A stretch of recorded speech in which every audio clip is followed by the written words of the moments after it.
우리 다 함께 사도신경으로 우리의 신앙을 고백드리시면서 3월 8일 금요일 아침 예배를 우리 하나님 앞에 올려드립니다. 나는 전능하신 아버지 하나님 천지의 창조주를 믿습니다. 나는 그의 유일하신 아들 우리 주 예수 그리스도를 믿습니다.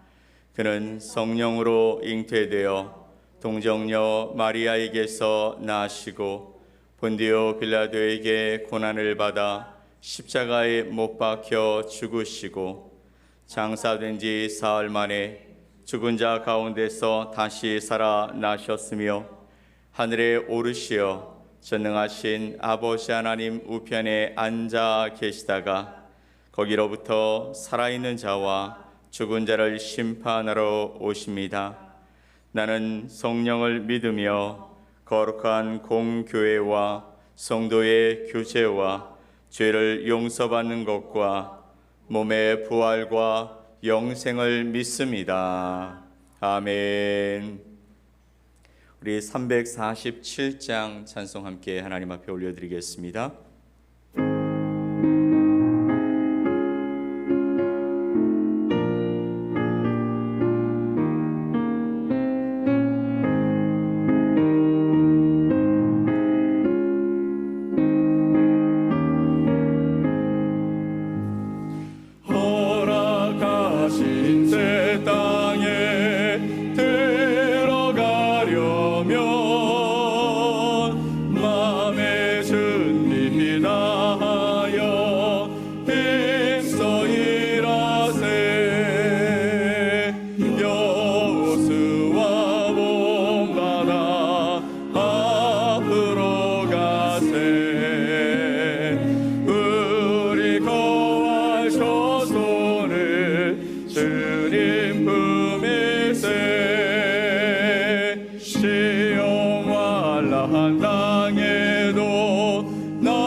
오늘 함께 보실 하나님의 말씀은 마태복음 20장 1절과 8절로 16절 말씀입니다.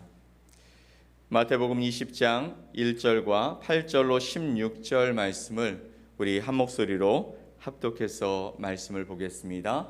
마태복음 20장 1절과 8절로 16절 말씀입니다. 천국은 마치 품꾼을 얻어 포도원에 들여 보내려고 이른 아침에 나간 집 주인과 같으니 저물매 포도원 주인이 청지기에게 이르되 품꾼들을 불러 나중 온 자로부터 시작하여 먼저 온 자까지 삭슬 주라 하니 제11시에 온 자들이 와서 한 데나리온씩을 받거늘 먼저 온 자들이 와서 더 받을 줄 알았더니 그들도 한 데나리온씩 받은지라. 받은 후 집 주인을 원망하여 이르되 나중온 이 사람들은 1시간밖에 일하지 아니하였거늘 그들을 온 종일 수고하여 더위를 견딘 우리와 같게 하였나이다. 주인이 그 중에 한 사람에게 대답하여 이르되 친구여 내가 네게 잘못한 것이 없노라. 내가 나와 한 데나리온의 약속을 하지 아니하였느냐. 내 것이나 가지고 가라. 나중은 이 사람에게 너와 같이 주는 것이 내 뜻이니라. 내 것을 가지고 내 뜻대로 할 것이 아니냐. 내가 선함으로 네가 악하게 보느냐. 이와 같이 나중된 자로서 먼저 되고 먼저 된 자로서 나중되리라. 아멘. 오늘 마태복음 20장의 말씀을 통해 먼저 된 자와 나중된 자의 반전이란 제목으로 여러분과 하나님의 말씀을 나누겠습니다. 오늘 보면은 우리가 잘 아는 포도원 품꾼의 비유로 우리가 알고 있습니다. 예수님께서 하나님의 나라의 특징, 천국을 특징을 이 비유를 들어서 말씀하신 것은 19장, 그러니까 그 앞장에 있는 베드로의 질문이 있었기 때문입니다. 자, 19장 27절 말씀에 이렇게 예수님께 여쭤보고 있습니다. 이에 베드로가 대답하여 이르되 보소서 우리가 모든 것을 버리고 주를 따라 싸우는데 그런즉 우리가 무엇을 얻으리까? 라고 베드로가 질문했습니다. 바로 보상에 관한 이야기를 하는 것입니다. 우리가 무엇을 얻을 수 있겠습니까? 예수님, 저희는 저 부자 청년에 비해서 우리가 이만큼이나 하지 않았습니까? 우리는 우리의 모든 것을 버리고 예수님께 집중하며 예수님을 따라 지금까지 살아오지 않았습니까? 그러면 우리에게 돌아오는 것이 도대체 무엇입니까? 라고 물었던 것입니다. 근데 예수님은 이 질문에 원칙적인 답을 주십니다. 뭐라고 주실까요?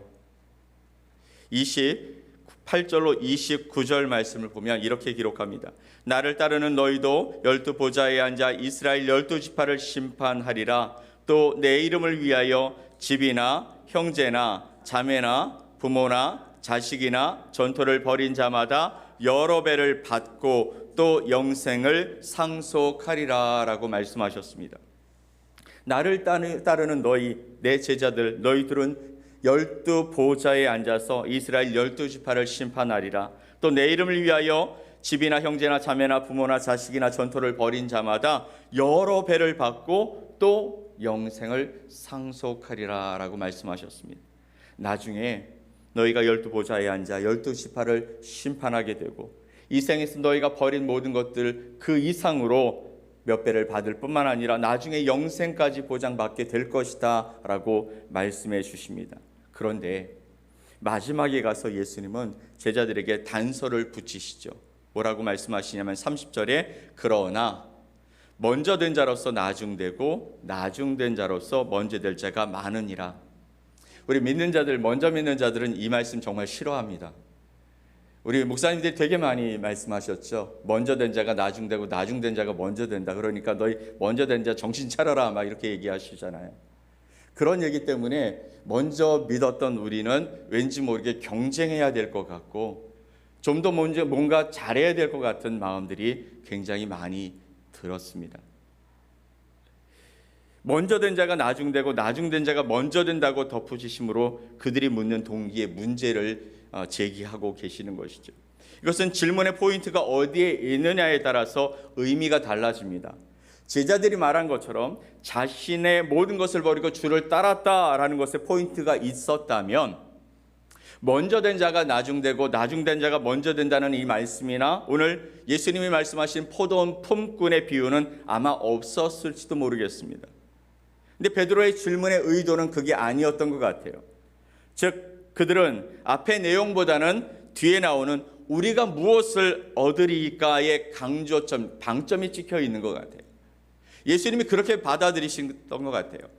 제자들 중에 베드로가 그렇게 물었을 때 베드로의 의도는 그러면 우리는 무엇을 얻겠습니까? 라는 그것이 예수님의 마음에 들어왔던 것 같아요. 그래서 예수님께서 그들을 바라보시는 거죠. 사실 12 제자들은 누구보다 먼저 주님의 제자가 된 사람들 아닙니까? 뒤늦게 예수님을 따라다니던 그 무리들과 다르게 상대적으로 정말 많은 헌신을 하며 살아왔던 사람들입니다. 따지고 보면 베드로 그리고 나머지 제자들, 주님께서 말씀하신 먼저 된 자에 속하는 사람들이겠죠.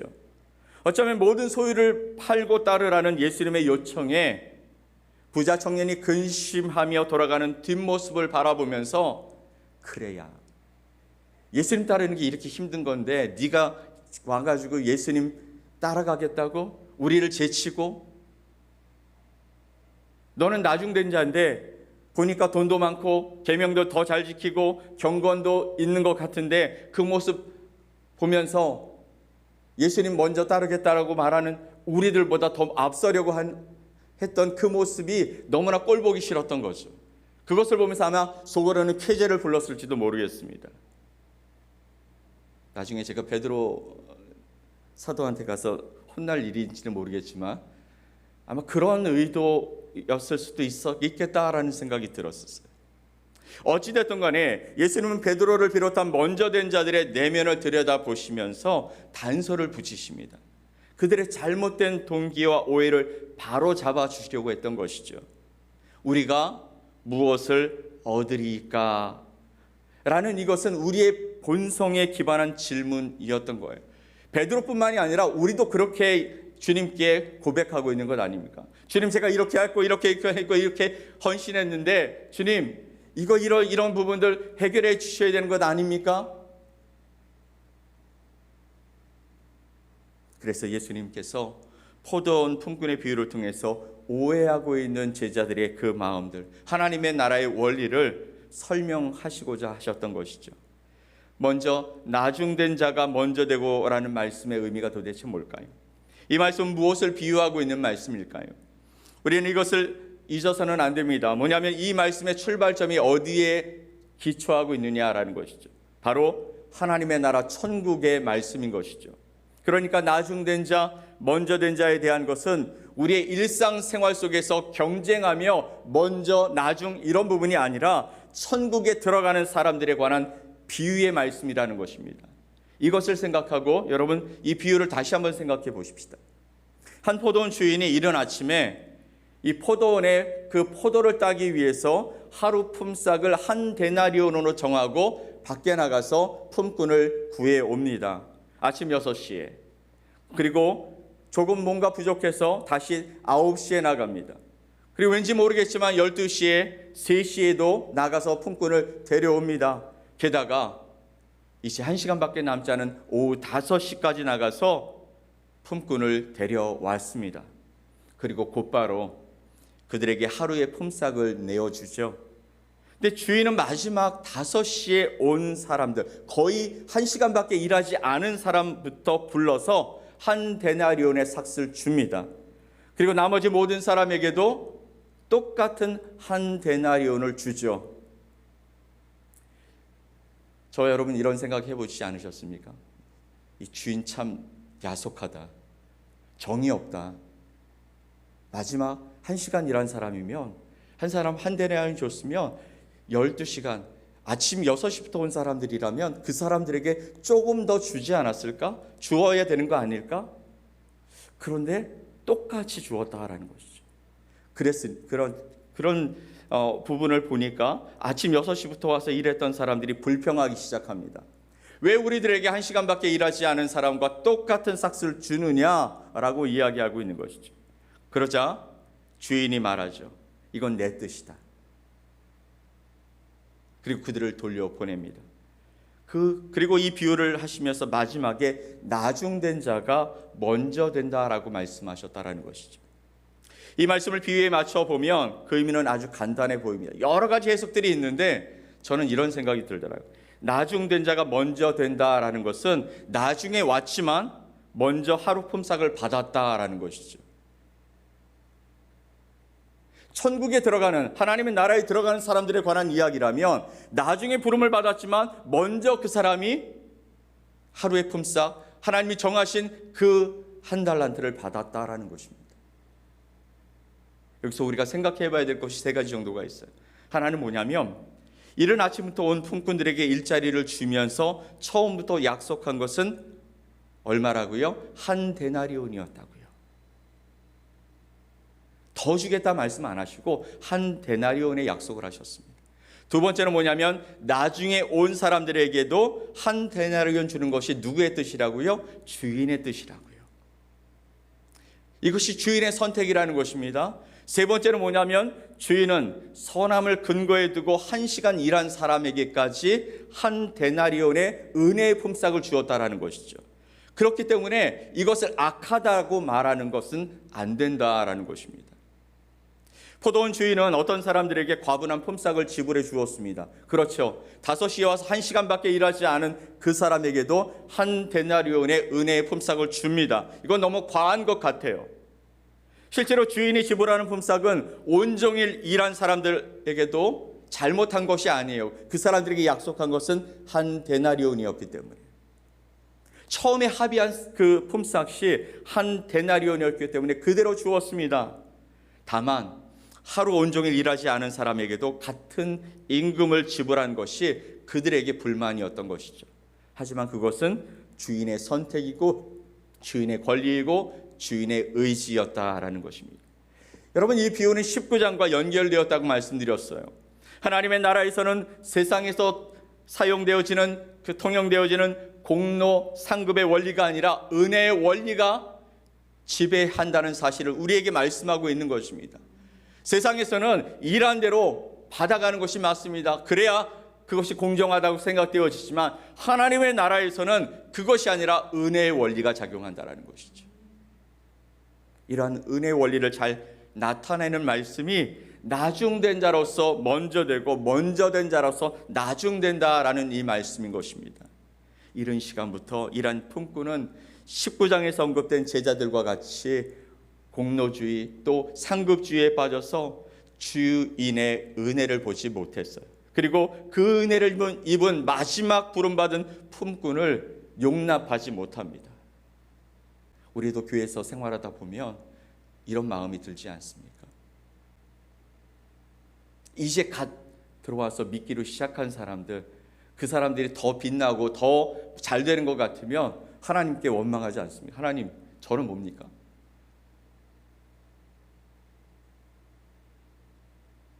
마치 집을 떠나 고생하고 돌아오는 동생을 위해 손을 잡고 잔치를 여는 아버지에게 화를 내고 있는 맏아들 같은 모습을 보인다는 것이죠.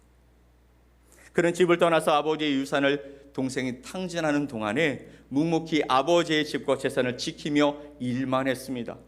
그래서 돌아온 동생을 위해 잔치를 베푸시는 이 아버지를 이해하지 못하고 있었던 것이죠. 그리고 그 앞에 자신의 공로를 어떻게 해요? 내세웠어요. 아버지, 제가 저 동생과 같지 않고 묵묵히 일만 하지 않았습니까? 근데 저를 위해서는 한 번도 그렇게 해주시지 않고 왜 다 탕진하고 돌아온 저 동생에게 그렇게 하고 계십니까? 그에게는 자신에게 주어진 아버지의 은혜는 당연한 것이 되어버렸고 동생과 다른 자신의 공로를 인정받지 못한 것이 너무나 섭섭했어요. 이른 시간부터 일했던 이 품꾼들도 세상적 가치관인 공로주의, 상급주의에 빠져서 돌아온 아들을 위해 아버지가 은혜를 베푸는 그것이 못마땅하게 생각되었던 것이죠. 일한 만큼 임금을 받는다라는 것은 세상의 원리입니다. 하지만 이와 대조되어서 은혜로 품삯을 받는다라는 것은 천국의 원리를 보여주는 것이죠. 이 포도원의 품꾼의 비유가 바로 저와 여러분에게 적용되어진다는 사실을 우리가 우리 자신을 바라보며 생각해야 될 것입니다. 다만 우리를 부르시는 데에는 그만큼 천국을 위한 일꾼이 부족해서 계속해서 장터에 나오셔서 그 중에 놀고 있는 우리를 만나주시고 구원과 천국이라는 품삯과 선물을 약속해 주시며 우리에게 그 나라를 위해 일할 것을 당부해 주신 하나님의 권면이 있었다라는 것이죠. 사랑하는 성도 여러분, 우리가 크게 착각하는 것이 하나가 있는데요. 우리는 우리 스스로가 이른 아침부터 와 있었던 하루 종일 일한 품꾼이라는 생각을 가지고 있다는 것입니다.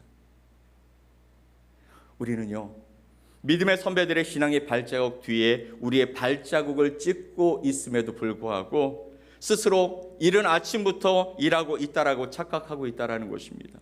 그러므로 우리의 보잘것없는 공로를 내려놓읍시다. 그리고 늦은 시간까지 여전히 우리를 불러주신 그 하나님 앞에 감사하며 겸손히 그분의 그 사랑을 우리의 마음속에 간직하고 주님의 나라를 위해 일할 수 있는 하나님의 사람으로 설 수 있게 되어지기를 간절히 축복합니다. 오늘도 우리에게 말씀하십니다. 나의 나라에 와서 함께 일하자 말씀하시는 주님 앞에, 주님 감사합니다. 나를 불러주시고 나를 사용해 주시는 주님 앞에 이제 나의 삶을 드려 주님을 위해 일하겠습니다 고백하며 나가는 복된 하루가 되어주시기를 예수 그리스도의 이름으로 간절히 축복합니다. 아멘. 우리 함께 기도하겠습니다. 하나님 아버지 감사합니다. 주의 은혜와 사랑 안에서 오늘도 우리의 생명을 연장시켜 주시고 새로운 생명으로 주님 앞에 살아갈 수 있도록 우리를 깨워주신 하나님, 감사와 찬양과 영광을 올려드립니다. 오늘도 우리에게 베풀어 주실 놀라운 은혜의 날들을 감사함으로 받게 하시고 우리에게 허락하신 이 생명이 헛되이 쓰여지지 않도록 주님 위에 아름답게 사용되어질 수 있도록 우리의 눈과 우리의 마음을 주님께 고정하는 복된 하루가 되게 하여 주시옵소서. 주의 사랑과 은혜 가운데 오늘도 우리를 통해 주님의 나라를 이 땅에 보여주시고자 사용하실 때에 우리의 생각과 우리의 열심이 아닌 하나님의 지혜와 하나님의 말씀과 하나님의 은혜로 살아가는 복된 하루가 되게 하여 주시옵소서. 우리를 통해 주님께서 일하실 것입니다. 우리를 통해 생명의 빛이 흘러가게 하실 것입니다. 그렇게 주님께 쓰임받는 거룩한 통로가 되어 하나님께 칭찬 듣는 하루가 되게 하여 주시옵소서. 그렇게 하실 주님께 감사드리며 예수 그리스도의 이름으로 기도 올리옵나이다. 아멘. 하늘에 계신 우리 아버지여, 이름이 거룩히 여김을 받으시오며 나라가 임하시오며 뜻이 하늘에서 이루어진 것 같이 땅에서도 이루어지이다. 오늘 우리에게 일용할 양식을 주시옵고 우리가 우리에게 죄 지은 자를 사하여 준 것 같이 우리 죄를 사하여 주시옵고 우리를 시험에 들게 하지 마시옵고 다만 악에서 구하시옵소서. 나라와 권세와 영광이 아버지께 영원히 싸움나이다. 아멘.